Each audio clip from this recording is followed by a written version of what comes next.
Assalomu alaykum, hurmatli obunachilarim, hurmatli do'stlar, aziz xalqimiz. Yangi loyiha ustida ishlamoqdaman. Xudo xohlasa, meni kuzatishda davom eting.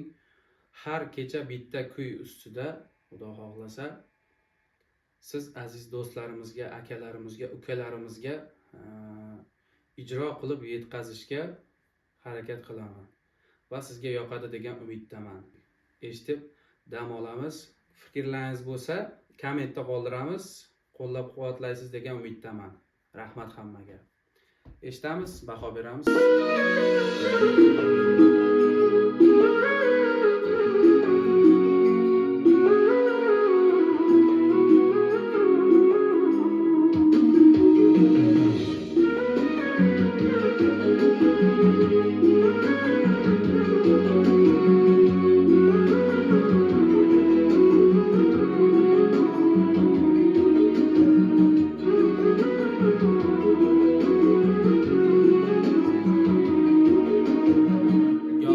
Sizning borligingiz unutdim, yo'llarimga zorligingiz unutdim. Umidlari kesilgan bu dunyoda yolg'iz umid borligingiz unutdim. Umidlari kesilgan bu dunyoda yolg'iz umid borligingiz unutdim. Ganimetim, amanetim, anacan. Ganimetim, amanetim, anacan. Ganimetim, amanetim, anacan.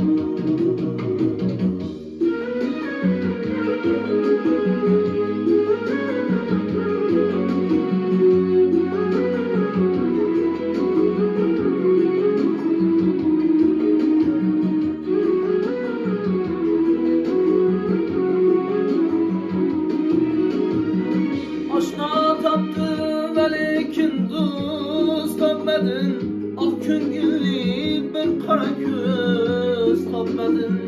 Shamollarga sovurdim-ku so'zlarni, leksizga bir shirin so'z topmadim. Shamollarga sovurdim-ku so'zlarni, leksizga bir shirin so'z topmadim. Ganimetim, amanetim, anacan. Ganimetim, amanetim, anacan. Ganimetim, amanetim, anacan.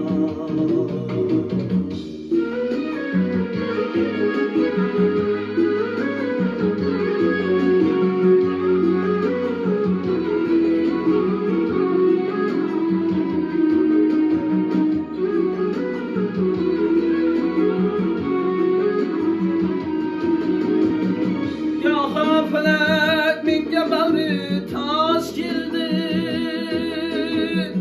ishonganim g'animga yo'ldosh keldi.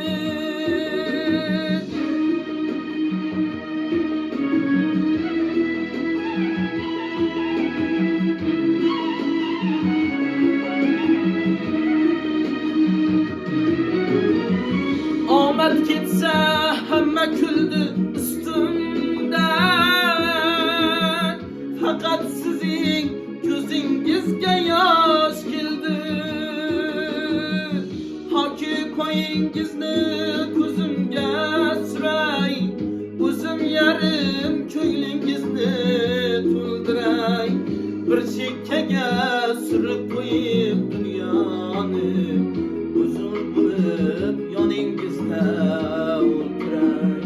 Bir chekkaga surib qo'yib dunyoni, o'g'il bo'lib yoningizda o'ltiray. Ganimetim, amanetim, anacan. Ganimetim, amanetim, anacan. Ganimetim, amanetim.